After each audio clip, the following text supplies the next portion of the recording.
Bonjour à tous et bienvenue à cette édition spéciale. Donc, aujourd'hui, Laetitia et moi, on vous a préparé quelque chose de vraiment super. Donc, on est deux intervenantes en comportement canin, quoique on pourra reparler des différents titres. Et on n'habite pas du tout à la même place, on n'a pas du tout les mêmes spécialités, le même type de gens qui viennent nous consulter. Et on avait décidé de faire une collaboration où on allait parler des 3 questions principales pour lesquelles les gens nous contactent. Et on a des réponses, enfin, on a des questions qui sont complètement différentes dues à des particularités de nos expertises, le type de public avec lequel on va travailler, mais aussi des particularités régionales, bien entendu. Donc, Laetitia, je ne sais pas si tu voulais ajouter quelque chose avant qu'on se présente. Non, c'est tout à fait ça. On s'est rencontrés dans le cadre d'un défi et Oui. quand j'ai su que notre défi du jour 5 était de travailler en collaboration et de produire un contenu en collaboration, j'ai pensé à Eve, dont j'avais lu plusieurs publications et dont les valeurs correspondaient aux miennes. Et je trouvais ça intéressant. Parce que moi, ce que j'aime, c'est apprendre, apprendre et toujours apprendre. Je trouvais ça intéressant d'avoir la vision de quelqu'un qui n'est pas dans le même pays que moi, mais qui partage les mêmes valeurs que moi. Oui, et merci d'ailleurs de m'avoir proposé de faire ça. C'est une idée Avec plaisir. absolument géniale. Et j'aurais vraiment pas pensé à faire ça, mais quand tu m'as soumis l'idée des 3 questions, j'ai trouvé que c'était si intéressant et bien amené aussi pour que les gens puissent continuer leur réflexion par eux-mêmes. Tout Donc, à fait. on va commencer avec une légère présentation de nous deux avant de sauter dans le bain avec les questions qu'on se fait poser le plus souvent. Donc, je m'appelle Eve, je suis la propriétaire de Eve et ses chiens. Vous pouvez voir d'ailleurs un de mes chiens, Ellie, qui dort derrière moi. Les autres vont peut-être faire des apparitions. Je suis intervenante en comportement canin basée au Québec. J'habite dans les montagnes Laurentiennes. Je suis originaire de Montréal, par contre. J'ai 4 chiens. Donc, j'ai un Shiba Inu, Sumo, j'ai mes 2 Border Collie, Ellie et Rina, et j'ai un Pembroke Welsh Corgi qui s'appelle Zeph, qui est présentement en train de dormir. Et je suis spécialisée en protection des ressources, c'est-à-dire des chiens qui deviennent agressifs lorsqu'on s'approche de leur lit, leur nourriture, leur humain, un endroit spécifique ou des choses qu'ils vont trouver. Donc, souvent, je vais plutôt résumer en disant l'agressivité en lien avec la nourriture. Bien entendu, c'est un peu plus complexe que ça. Et comme je règle un problème qui est quand même potentiellement dangereux, les gens qui vont venir beaucoup me contacter, graviter autour de moi, c'est des gens qui ont besoin de solutions pour un problème technique. Les gens aussi, je suis très productive au fond dans le message que je vais envoyer aux gens. Donc, ils savent que j'entraîne de l'entraînement qui est technique, bien entendu. Je suis en renforcement positif, c'est très clair. Donc, c'est si je le diffuse beaucoup. Et c'est des gens qui sont, les gens qui viennent me contacter, c'est des gens qui sont passionnés. Donc, ils ont déjà une certaine base en entraînement avec leur chien, mais ils ont besoin d'aide pour aller plus loin et résoudre ce problème-là au fond d'agressivité en lien avec la nourriture. Laetitia, est-ce que tu voudrais te présenter? J'y vais. Alors, donc moi, je suis Laetitia. Mon entreprise, c'est Mon Humain a du chien. C'est pour annoncer subtilement que c'est l'humain qui va avoir le plus de boulot dans l'histoire. Et mon état d'esprit et la façon dont je travaille, et du coup, ma clientèle principale, en fait, moi, j'interviens juste avant Eve. C'est-à-dire, en fait, j'accompagne les humains qui veulent devenir autonomes dans l'éducation de leurs chiens et dans la gestion du quotidien avec eux. Oui. Et cette gestion du quotidien et cette éducation, elle passe par le fait de connaître son chien. Et quand on connaît son chien, on permet d'éviter l'apparition de comportements gênants tels que la protection de ressources. Et c'est ce que je trouve intéressant dans ma partie du métier, entre guillemets, c'est ça, c'est de pouvoir donner des bases pour faire en sorte que les comportements gênants n'apparaissent pas. Oui. Et heureusement qu'on n'est pas dans le même pays parce que du coup, je prive Ève de son travail. Mais d'ailleurs, je vais en reparler de la protection des ressources. Je pense pas qu'il y a au fond ça parce que, comme tout intervenant en comportement canin, en renforcement positif, dirait, il y a rien qu'on voudrait mieux que de se retrouver au chômage parce que ça veut dire que les chiens vont bien. Ceci dit, j'avais pas du tout prévu de parler de ça, mais vu que ça vient tellement sur le sujet, je crois que le chien moderne qui n'a plus de travail, qui a tous ses instincts, par contre, de préserver, on se retrouve dans une situation où ce que le chien est programmé génétiquement pour faire ne fonctionne pas avec les attentes de la famille. Donc oui, bien entendu, des éducateurs spécialisés dans les bonnes manières et d'établir une bonne relation avec notre chien vont essayer de faire comprendre aux gens les besoins de leur chien, qu'ils ont un prédateur à la maison, qu'un chien a ses besoins, sa personnalité, des centaines d'années, des millénaires de conditionnement aussi, et maintenant se retrouve à rien faire de la journée à part être beau. Et accompagner la famille dans son quotidien. Donc, c'est quelque chose... C'est ça. Et d'ailleurs, un des services que je propose, c'est le conseil à l'adoption. Oui. C'est-à-dire les personnes qui envisagent de prendre un chien, oui. On a un entretien et on regarde si c'est faisable ou pas, oui. S'ils vont avoir les moyens financiers, matériels, émotionnels de prendre un chien, et si oui, quelle race? Oui. Et si oui, vers quel type de chien se tourner? Oui. Parce que j'ai un de mes collègues qui dit souvent, c'est pas la peine de prendre un berger allemand si on a une vie de chihuahua. Effectivement. Et c'est un des thèmes qui va revenir dans les questions que je me fais souvent poser. Mais je me demandais, Laetitia, si tu voudrais commencer avec les 3 questions que tu te fais le plus souvent poser quand les gens te contactent. Oui, c'est une bonne idée parce que du coup, c'est le début. Oui. Moi, on me contacte surtout pour de l'éducation de base, les bases de l'éducation. Et quand il y a des problèmes, ce sont des problèmes, des petits problèmes, on va dire.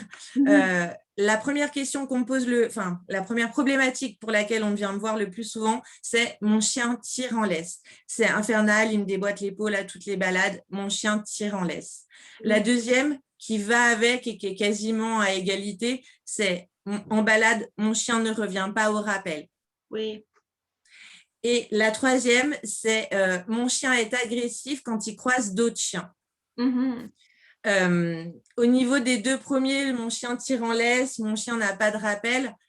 Le fait de leur présenter les bases, de leur faire savoir comment leur chien apprend, c'est-à-dire par association, de leur parler de la notion de motivation à produire un comportement, de leur parler un petit peu, de leur faire comprendre en fait ce qui se passe dans la tête de leur chien pour qu'ils n'aient pas besoin de l'interpréter avec leurs propres émotions, oui. Parce qu'ils le comprennent. Oui.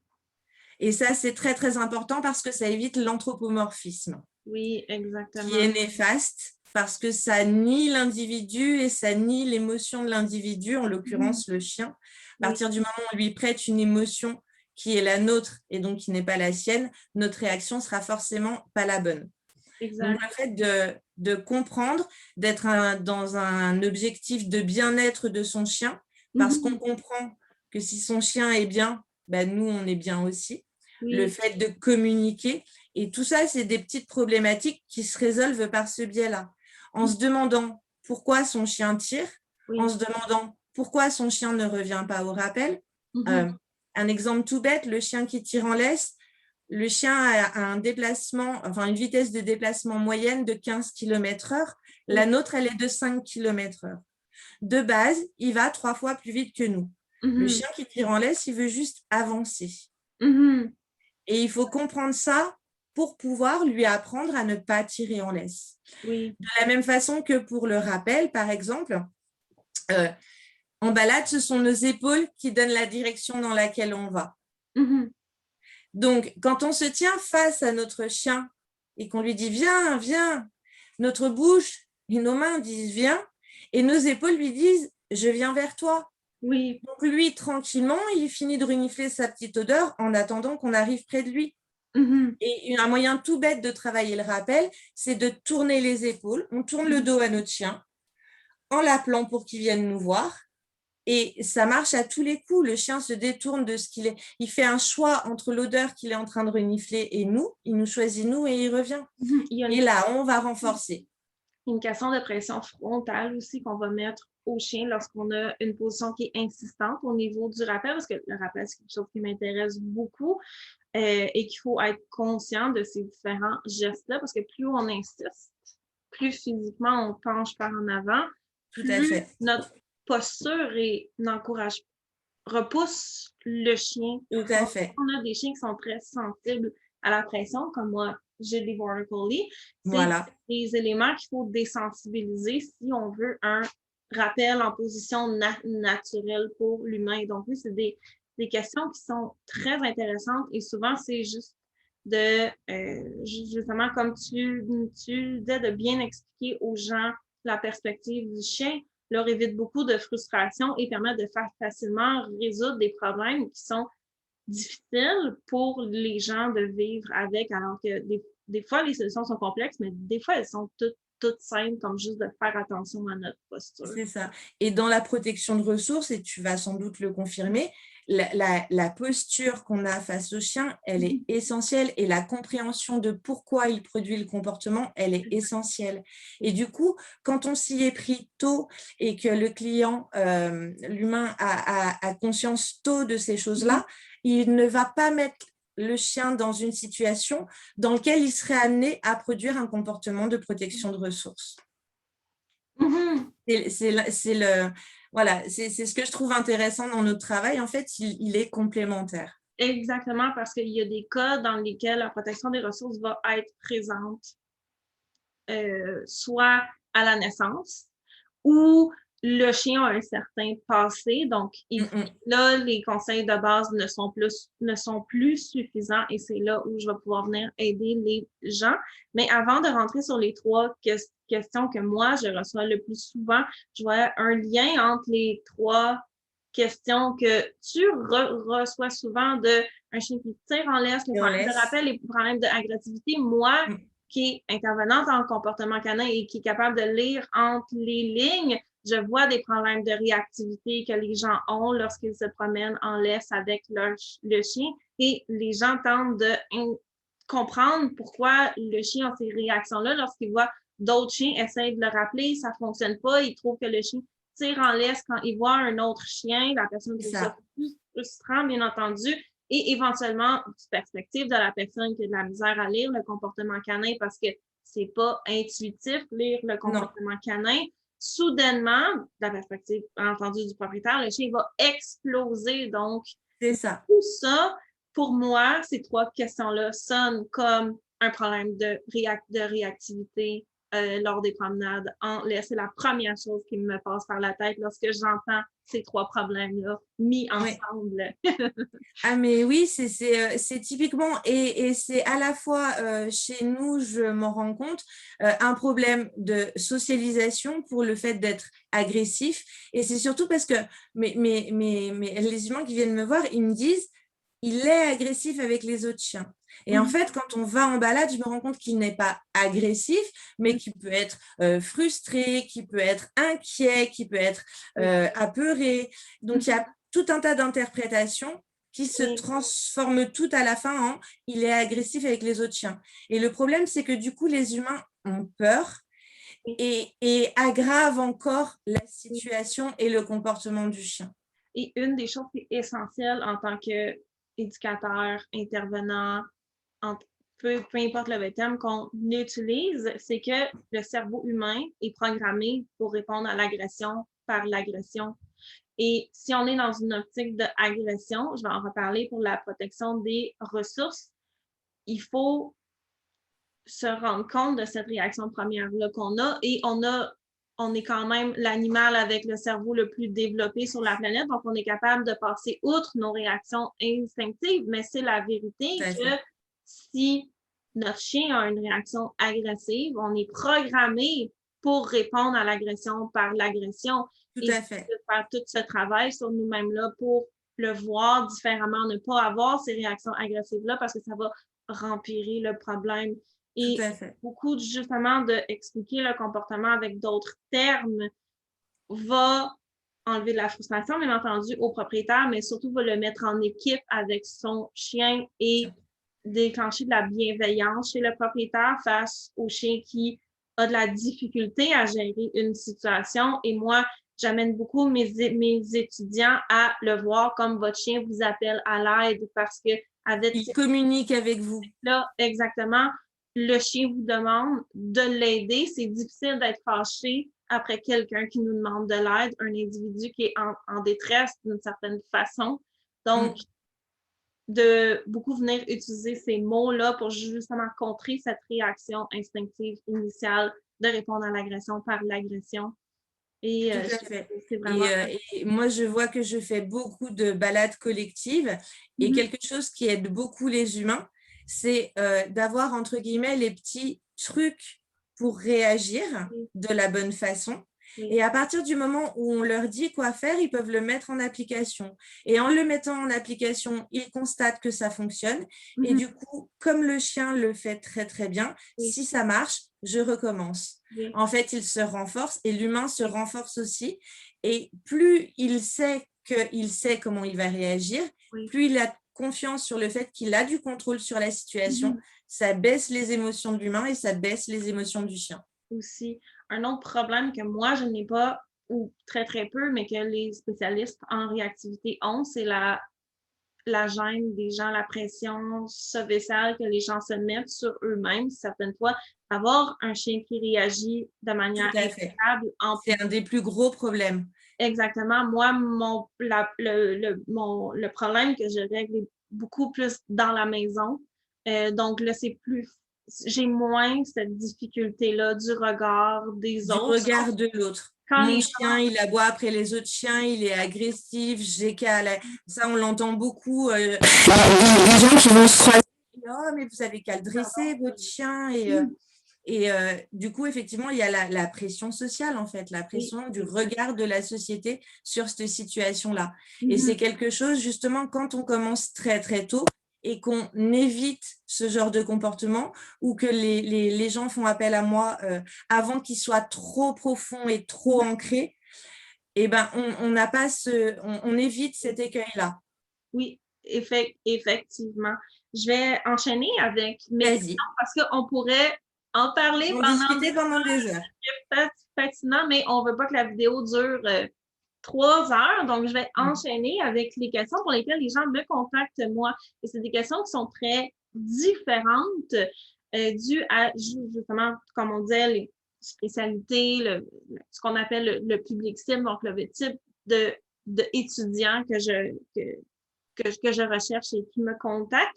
Donc, bien entendu, la première question que j'ai, le premier problème pour lesquels les gens vont me contacter, c'est des chiens qui font de la protection des ressources. Et des chiens qui font de la protection des ressources, il y en aura toujours parce que la protection des ressources, il faut comprendre que c'est universel. Tous les individus sur Terre en font. Les êtres humains en font énormément aussi. Si quelqu'un rentre chez vous, vous allez lui demander de s'en aller et s'il refuse, vous allez lui demander de manière pas gentille de s'en aller ou appeler la police, ce qui revient au même. Donc, la protection des ressources, c'est universel et aussi c'est normal jusqu'à un certain point. Des fois, c'est pas normal. Lorsque le chien mange, on n'est même pas capable de rentrer dans la pièce, là, on est peut-être dans la catégorie de l'anormal. Ceci dit, la vision de la normalité des gens, de la protection des ressources est très faussée. Donc, les gens le voient beaucoup comme un affront. Ce qui est normal jusqu'à un certain point, là, d'avoir un chien qui est agressif dans la maison, c'est pas agréable et moi, je comprends très, très ça, mais aussi toutes les idées reçues sur les chiens, là, le chien, le meilleur ami de l'homme, le chien, c'est le seul être qui vous aime plus que vous-même, le chien, c'est un cœur avec du poil autour, toutes ces belles phrases-là. Et puis nous, en France, alors je ne sais pas si c'est le cas chez toi, mais on a aussi toute la notion du le chien, il doit accepter que je mette la main dans sa gamelle, il n'y a pas de problème. Et on doit l'habituer parce que si jamais il y a un gamin qui passe et qui met la main dans sa gamelle, le chien, il doit savoir ne pas mordre l'enfant. Et c'est vraiment il doit savoir, il doit avoir appris que…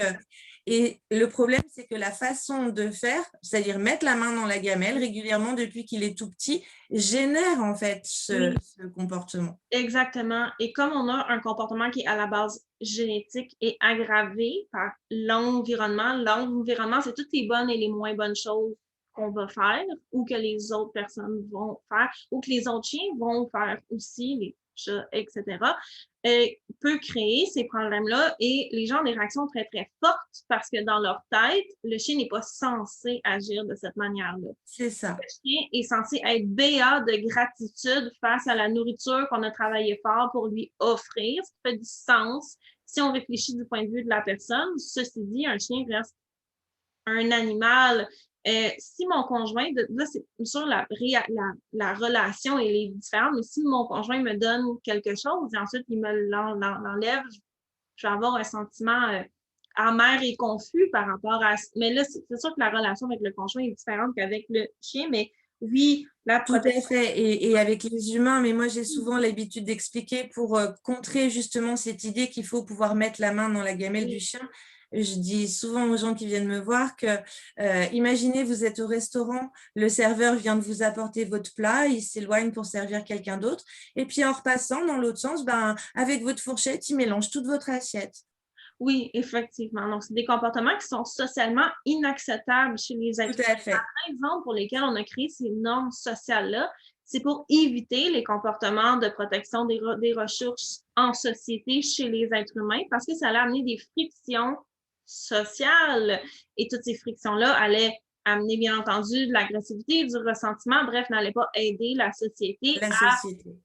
à être de manière agréable. Mais dans les relations humain-chien, on n'a pas toutes ces normes-là. Et bien entendu, il y a la notion de danger aussi. Donc, moi, j'amène tous les gens dans mon programme à se rendre jusqu'à, oui, être capable de reprendre les os, les ci et les ça, parce qu'on ne sait jamais qu'est-ce qui pourrait se passer, Tout mais à il fait. y a un processus. Ouais.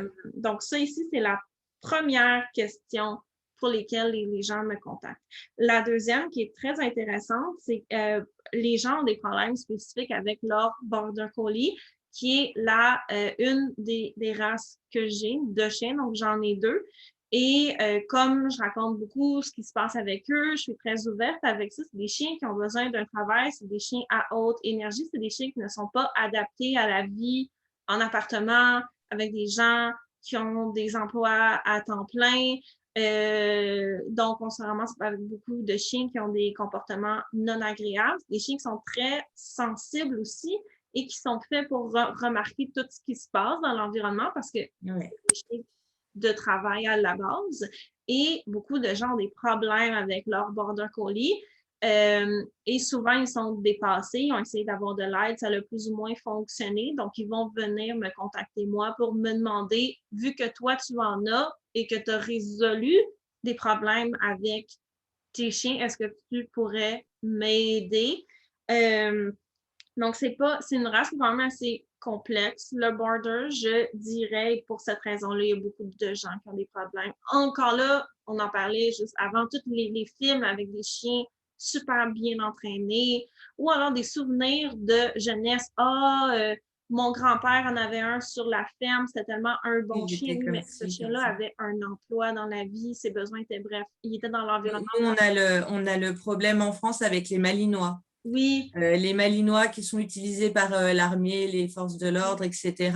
Et les gens, c'est trop beau, c'est trop intelligent. Et on se retrouve avec des Malinois qui ont besoin de travail et qui voient rien d'autre que les 800 mètres carrés de terrain et qui pètent un câble forcément et qui se retrouvent du coup à la SPA. Oui, oui, et c'est pas tout le monde tous les éducateurs canins ou les intervenants en comportement canin qui, là, je vais dire quelque chose, je me ferai pas aimer, mais c'est pas tout le monde qui est capable de travailler avec un chien de travail. Donc, beaucoup de chiens de travail se retrouvent avec des diagnostics qu'ils n'ont pas nécessairement parce Tout à fait. que c'est des chiens qui ont des particularités au niveau de la façon qu'ils vont réagir aux stimuli et une façon normale pour un chien de travail de réagir aux stimuli peut être catégorisée comme étant anormale Tout à fait. par rapport pour d'autres types de chiens qui n'ont pas été créés à la base pour être aussi sensibles aux différences dans leur environnement. Donc, dans le cas du border, c'est un chien qui travaille à distance avec ses yeux, qui doit être aux aguets du moindre changement dans le bétail. Mais ça ici, ça va créer une impression de problème de hypervigilance lorsque les cerveaux sont immatures. Le cerveau du chien de travail est très lent à se développer aussi. Et là, on a un cerveau qui est immature, incapable de gérer ses émotions à cause de son immaturité. Pensez à un enfant de 2 ans en crise qui se retrouve bombardé de stimuli dans la vie citadine en se promenant en laisse, justement, et ça va créer ces problèmes-là. Donc, oui, les problèmes de Border Collie, on me contacte beaucoup, beaucoup, beaucoup pour ça. Et au niveau de l'abandon, en France, les causes principales d'abandon d'un chien, généralement, sont le fait qu'il est lui-même. Oui, et bon, qui mais répond aux particularités génétiques de sa race. Oui, oui, oui. Ça c'est partout. Moi, j'ai un corgi, le nombre de personnes qui ont de la misère avec leur corgi parce que le chien pince. Mais ce chien-là est conçu pour travailler en pinçant les jarrets de vache. Oui, quand il y a de l'extraction, il va pincer, il est fait pour ça. Ça me fait rire parce que j'ai justement fait un webinaire dernièrement sur ce sujet-là. Et la troisième question pour laquelle on va me contacter beaucoup, c'est que les gens ont essayé avec un autre intervenant ou avec des conseils, des guides qu'ils ont trouvés sur Internet, là, pas nécessairement avec une personne en particulier, mais ils ont essayé de se débrouiller et ça n'a pas fonctionné. Donc, il y a beaucoup de gens qui vont me contacter en se demandant est-ce que ça va marcher, est-ce que je vais jeter mon argent par la fenêtre, qu'est-ce que tu as de plus que les autres. Et là, au fond, c'est compliqué parce que, bien entendu, je ne vais pas diminuer le travail de personne. Moi, je crois beaucoup à la spécialisation chez les intervenants en comportement canin. Mais oui, c'est quelqu'un qui a juste vu la protection des ressources dans sa formation au niveau théorique à l'école. Cette personne-là ne vit pas avec des chiens qui ont de l'agressivité en présence de nourriture. Moi, j'ai 4 chiens. Donc, oui, je sais c'est quoi avoir plusieurs chiens tout en même temps quand c'est l'heure du repas. Pareil, par exemple, chez nous, ça va bien, mais parce que je les ai entraînés. Donc, quand on ne sait pas ce qu'on fait en protection des ressources, c'est facile de faire des erreurs. Et il y a beaucoup de gens qui pense bien faire, en fait. Donne des conseils qui vont empirer le truc. Et il faut savoir qu'au Québec, le métier, c'est parce que je lis mes notes, c'est pour ça que des fois je regarde en bas, le métier d'intervenant en comportement canin n'est pas encadré. Donc, non plus. Il y a une association qui commence depuis plusieurs années à essayer de faire reconnaître la profession, mais n'importe qui ici dans son garage pourrait décider d'offrir des consultations en comportement canin. En France, c'est exactement pareil. La seule chose qui est obligatoire pour s'installer professionnellement en tant qu'éducateur canin, c'est ce qu'on appelle l'ACACED. C'est un QCM sur une journée de formation. Donc, il y a des thèmes qui sont abordés pendant la journée. À la fin de la journée, il y a un QCM.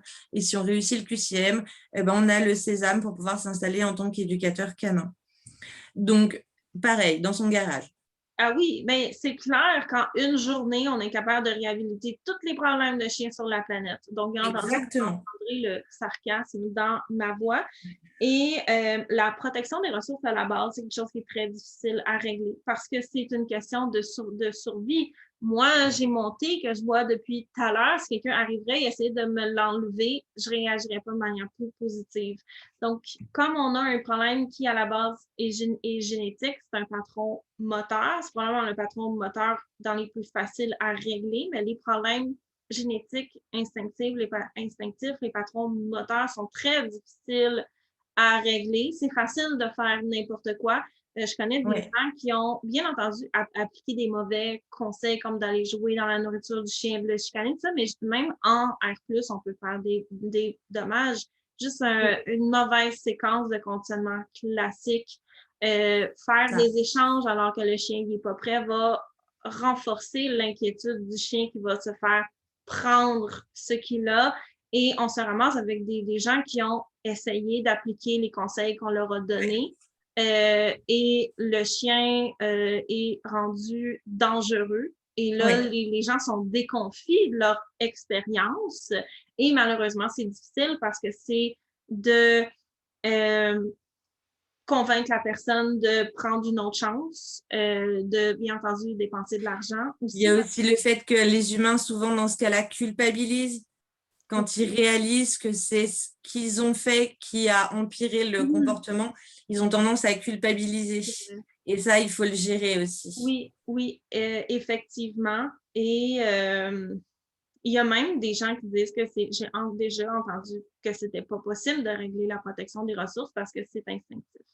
Je pense que c'est facile d'aggraver la protection des ressources très facilement, mais moi, j'ai des chiens qui, ma, ma plus jeune Border Collie, à 6 semaines, chargeait ses frères, ses sœurs et l'éleveur. Et aujourd'hui, elle pourrait prendre n'importe quoi, je pourrais lui enlever. Donc oui, ça se règle, mais c'est d'entraînement très technique. Oui, et ça prend du temps, c'est de la patience et c'est par tout petits pas. Moi, je sais que j'ai une malamute à la maison qui vient de refuge. Elle faisait de la protection de ressources très, très fort. Elle était capable de partir sur un chien qui venait sur une odeur qu'elle-même venait de quitter. Et maintenant, avec mon Kelpie, ils arrivent à être tous les deux sur la même odeur et il n'y a pas de problème. Oui, effectivement. Donc, Et c'est lent. c'est pas évident et il n'y a rien d'intuitif dans un protocole pour protection des ressources. Non. Donc, c'est pour ça que les gens souvent ont essayé et ont été déconfits de leur tentative. Donc, c'était chacun les 3 questions qu'on reçoit le plus. Donc, Laetitia vous a parlé de Le marcher problème en du laisse, oui, de tir en laisse, le rappel l'agressivité. et l'agressivité avec les autres chiens.